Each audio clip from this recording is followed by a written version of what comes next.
seem to be the busiest triathlete in the world. You know, you're so successful athletically and you find time to do so many things. You've set up the Frodeno Fund, a foundation for giving back. You've got cafes in Girona. You just seem to be everywhere, you know. How did that come about and why? You know, where do you find the time? Yeah, to be quite frank, like lockdown was a time of twisting a lot of thumbs, you know, and starting maybe one or two projects too many. But nonetheless, here we are. You know, I think my talent is finding good people to surround myself with, and good people that make things work. And you know, the foundation really started off as a passion thing, because we were sitting in a beautiful house with a garden and a playground and a pool, whilst people were locked up in little apartments and could not go out. And you know, more than that, people with a migration background had no government support whatsoever, and they were sitting out and literally had lights cut from their apartments while they were locked inside, because you know, there was no government support and they weren't officially registered. So we thought, you know, we have to give back, and we did this whole indoor triathlon where we raised a €250,000, which, you know, I'm proud of. I know what you do in your capacity with the Phoenix Foundation is obviously much bigger, but you know, everybody. I'm a different donor. Yeah, yeah, but everybody is a little bit, you know, and in the end, you try and do what you can. And the thing that I thought of is, to get kids involved in sport, you need to involve fun. Because let's be honest, 3.8K of swimming, 180K on the bike and a marathon is not going to entice any 12-year-old. It's not going to happen.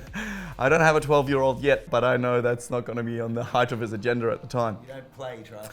No, you don't really play triathlon. So we thought a pump track, a BMX kind of pump track, would be a great way to get kids involved in sport. And I still think that sport is the universal language that kind of helps people bridge gaps, to integrate, to see past differences, and you see it all over the world. I mean, you know, people are judged just simply where they come from, and sport is sort of that time where those kind of differences are set apart. And we started off not really having any clue, not really having any idea of what a foundation should look like.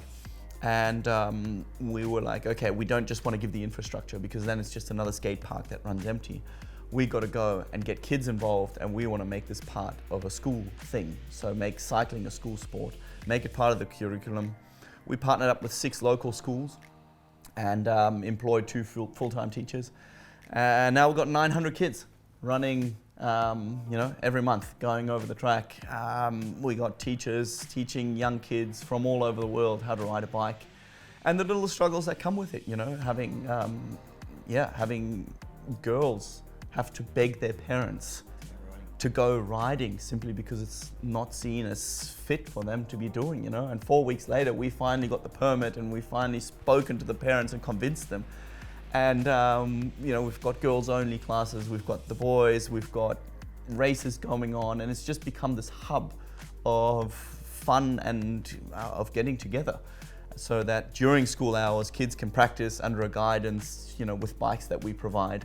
But it's been taken on that the other, you know, 20 or 15 hours of the day, that track is being used by the local community like no other infrastructure that they've got there. And, you know, that's something, yeah, where I'm like, you know, it feels good. Yeah, the sport's given a lot, and you know, it's given me an identity. It's given me a part of life, and kind of helped me break free from my circumstances. And you know, even if it's just an hour a week, it gives those kids hope, and it's just an amazing feeling, you know. And I've got a great team there that run it all, and that, you know, you don't realize like how much work goes into that kind of stuff. And no. You're like, oh, I'll be fine, or just employ something. No. The paperwork is amazing, and you know, that's kind of where we wanted to have something to give back.